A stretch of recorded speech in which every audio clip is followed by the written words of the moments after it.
Bom, pessoal, bom dia, boa tarde, boa noite. Vamos dar continuidade aí à nossa matéria. A gente vai falar agora sobre geologia brasileira, né? Alguns aspectos gerais da geologia brasileira. Eu gosto de começar falando das três estruturas geológicas do planeta, né? Como, como se caracteriza essas três principais estruturas geológicas que existem no planeta Terra. São elas os escudos cristalinos, bacias sedimentares e dobramentos modernos. Bom, os escudos cristalinos, também chamados de crátons ou escudos antigos, é a formação mais antiga do planeta Terra, né? É a formação, a estrutura geológica mais antiga, a formação ali das primeiras rochas, dos primeiros minerais, né? Data ali do começo da própria Terra, certo? As bacias sedimentares são áreas de depressões onde são preenchidas, essas áreas de depressões são preenchidas por sedimentos, né, de minerais ou matéria orgânica que foram intemperizadas e erodidas de outras rochas, né, que sofrem o processo de transporte e, né, essas áreas de depressões são preenchidas, formando aí essas bacias sedimentares. Economicamente, essas áreas são muito importantes, porque são nas bacias sedimentares que se formam os combustíveis fósseis, como o próprio petróleo. Então, economicamente falando, essas áreas são estratégicas de qualquer país. E os dobramentos modernos são grandes cadeias montanhosas que se formam a partir do movimento de placas tectônicas, a partir do choque dessas placas tectônicas, o relevo é soerguido, formando aí grandes cadeias montanhosas, como os Andes, o Himalaia, as Rochosas, né? Então, são essas três estruturas geológicas existentes no planeta, né? Para ficar melhor aqui para visualizar, tem esse esqueminha aqui. Aqui, ó, temos os escudos cristalinos, certo? Que datam aqui, ó, lembra da tabela geológica, né? Tabela da história do planeta, né? A gente divide aí em éons, eras, períodos, né? Mas normalmente a gente fala mais das eras e dos períodos. Então, o Arqueozoico, só o Arqueozoico e Proterozoico tem aqui, ó, boa parte da história do planeta. Então, o Arqueozoico aqui, ó, o planeta Terra tem 4,5 bilhões de anos. Então, o Arqueozoico é o mais antigo. Data aqui, ó, a formação dos primeiros minerais, os minerais não metálicos, né, como a ardósia, o granito, o basalto, né, a formação das primeiras rochas aqui.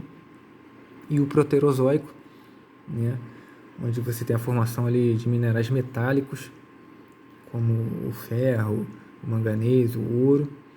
Então, tanto no Arqueozoico quanto no Proterozoico é a formação desses escudos cristalinos, né? A formação mais antiga do planeta. Aí já na era paleozoica, né, que data ali a cerca de 500 milhões de anos, você tem a formação aqui, ó, das bacias sedimentares, certo? E é nessa base, conforme eu falei, que você tem formações onde se desenvolve o petróleo, por exemplo, e os dobramentos modernos, que é uma formação geológica mais recente, né? Datam ali de 65 milhões de anos atrás. 65 milhões de anos atrás para o ser humano é muita coisa, mas para o planeta é quase nada, certo? Então, por isso que é moderno, é uma formação muito recente. É importante a gente saber isso, porque quando a gente vai analisar o relevo brasileiro, a gente observa o seguinte, né, que no Brasil não existe dobramento moderno, né, e isso explica a estabilidade e estabilidade do terreno brasileiro e a presença de altitudes modernas, relevos mais baixos, né? Então, por que o Brasil não tem dobramento moderno? Porque lembra que é o seguinte, né, o dobramento moderno é formado a partir do choque de placas tectônicas. Então, obviamente, que o país ele tem que estar próximo do limite dessas placas, certo? O Brasil ele está distante do limite de placas. Ele está exatamente no meio de uma placa tectônica.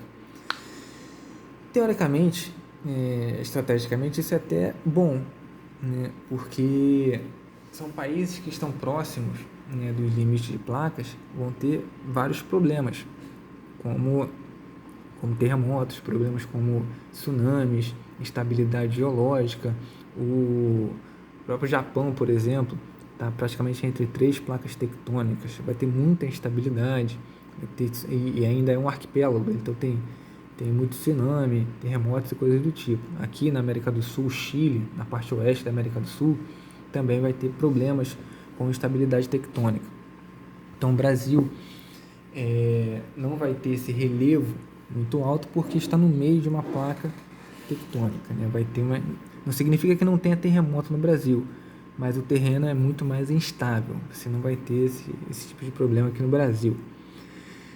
Então, você percebe aqui, ó, obviamente, que o terreno no Brasil, né, os relevos do Brasil vai ter uma altitude, ó, de 0 a 200 metros, né, que são caracterizadas as planícies e terras baixas, compõem aí 41% do território brasileiro. Relevos de 200 a 1.200, que são chamados planaltos, compõem aí quase 60% do território brasileiro, né, cerca de 58,5% do território. E acima de 1.200, né, são áreas culminantes, só 5% do território brasileiro. Bom, lembrando o seguinte, como o Brasil ele não vai ter dobramento moderno, significa que o Brasil ele tem um relevo muito antigo, certo? Então o Brasil aqui, ó, ele vai ter 36% de escudos cristalinos, 64% de bacias sedimentares, e dobramento moderno não vai ter. Então significa que o relevo brasileiro é antigo. Se ele é antigo, significa que ele está sofrendo o processo de desgaste, né, desse terreno há mais tempo, há milhões e milhões de anos, certo? Então, um terreno muito desgastado. Isso vai fazer com que o terreno brasileiro seja mais baixo, certo? Lembrando aqui, ó, deixa eu colocar aqui. Tá vendo? Ó? Aqui são as formações mais recentes. É mais recente porque acabou, né, dentro do tempo geológico, meio que acabou de ser suerguido. Esse terreno aqui, como ele é mais antigo, está sofrendo o processo de intemperismo e erosão por mais tempo. É o caso do Brasil, né? O terreno do Brasil ele é muito antigo, né? Lembrando que existem processos de intemperismo diversos, né? A temperatura ela vai fazer com que o terreno se desgaste, né? Porque de certa forma, quando o sol bate na rocha, ela expande um pouco. Quando a rocha esfria, ela se retrai. Esse processo de expansão e retração vai degradar a rocha também. A água, lembra? A água mole, pedra dura, tanto bate até que fura. É a mesma coisa. O Brasil está numa área de clima tropical, né? Uma zona tropical. Então chove muito e tem muito sol também. Então, muita chuva significa a água ali batendo o tempo inteiro na rocha durante milhões de anos. Isso vai degradar a rocha por mais tempo, com relevo antigo, mais tempo sendo degradado. Vento também batendo ali o tempo inteiro. Então, são várias formas que se potencializam essa degradação da rocha em áreas tropicais, certo? O Aziz Absaber, ele vai fazer um estudo, né? Vai classificar aqui o terreno brasileiro sobre as estruturas morfoclimáticas do Brasil. Ele vai colocar essa área aqui, né, mais próxima do litoral, chamada de áreas de morro. É uma formação de relevo de meia laranja, né, um relevo mais arredondado.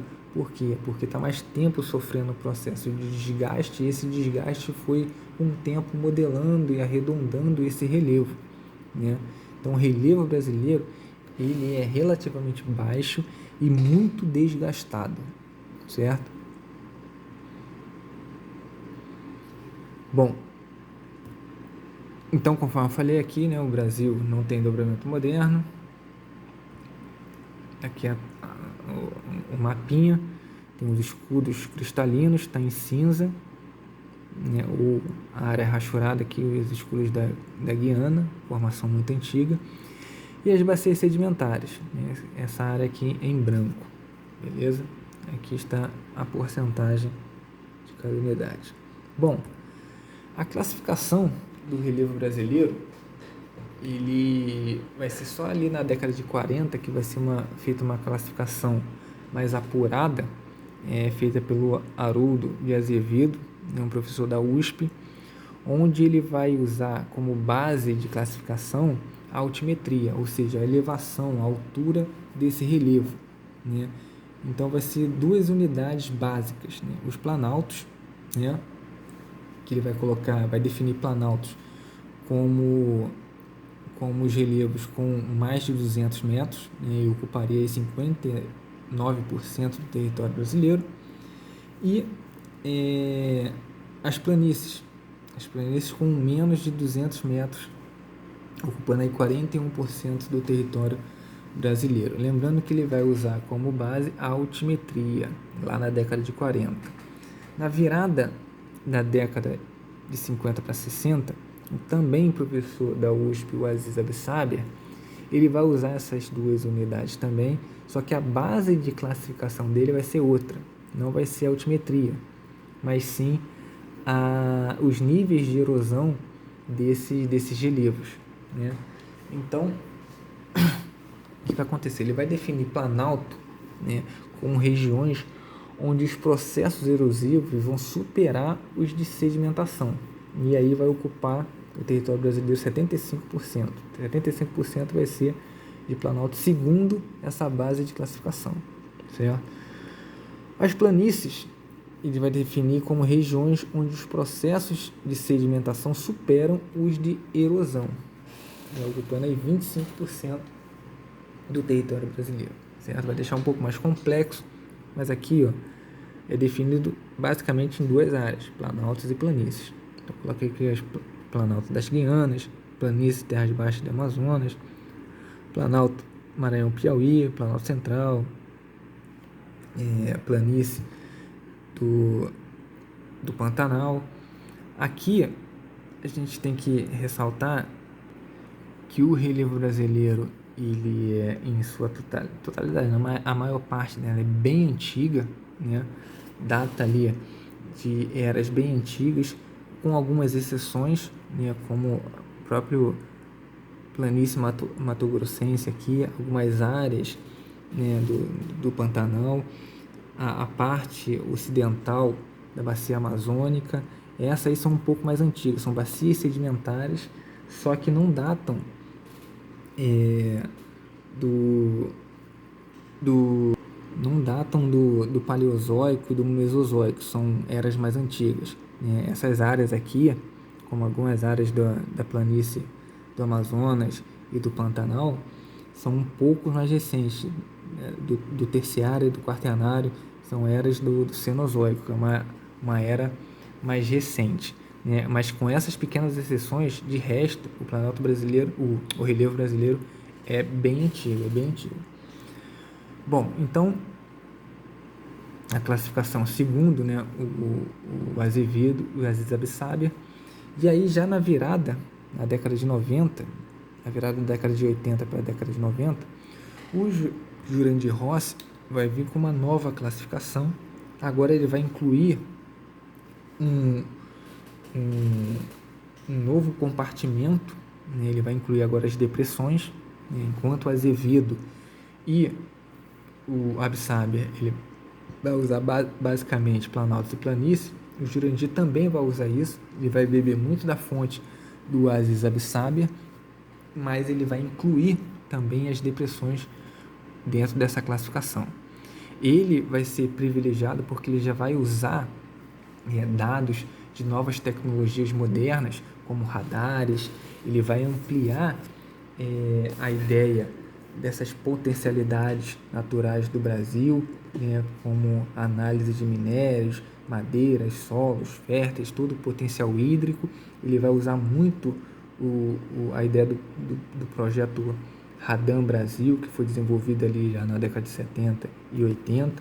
Então, usando todas essas imagens, né, de radares obtidos, claro que vai ter uma classificação muito mais apurada, muito mais sofisticada, usada ali de novas tecnologias. Então, a classificação do Jurandir Rossi, do relevo brasileiro, vai ser muito mais complexo, vai ter muito mais compartimento. A unidade básica vai ser planaltos, planícies e depressões, mas vai ter muito mais subdivisões e classificações desses planaltos, dessas depressões, dessas planícies, muito mais apurado, muito mais numerosa do que o restante, já que ele usou muito das tecnologias de radares do projeto Radan, conforme eu falei.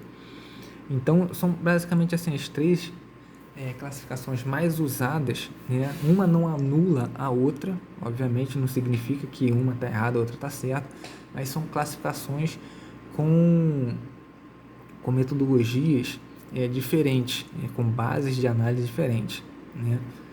O do Azevedo, o do Absaber e do Ross, certo? Bom, pessoal, eu vou finalizar por aqui. Qualquer dúvida a gente tira na plataforma. Tchau, tchau, pessoal.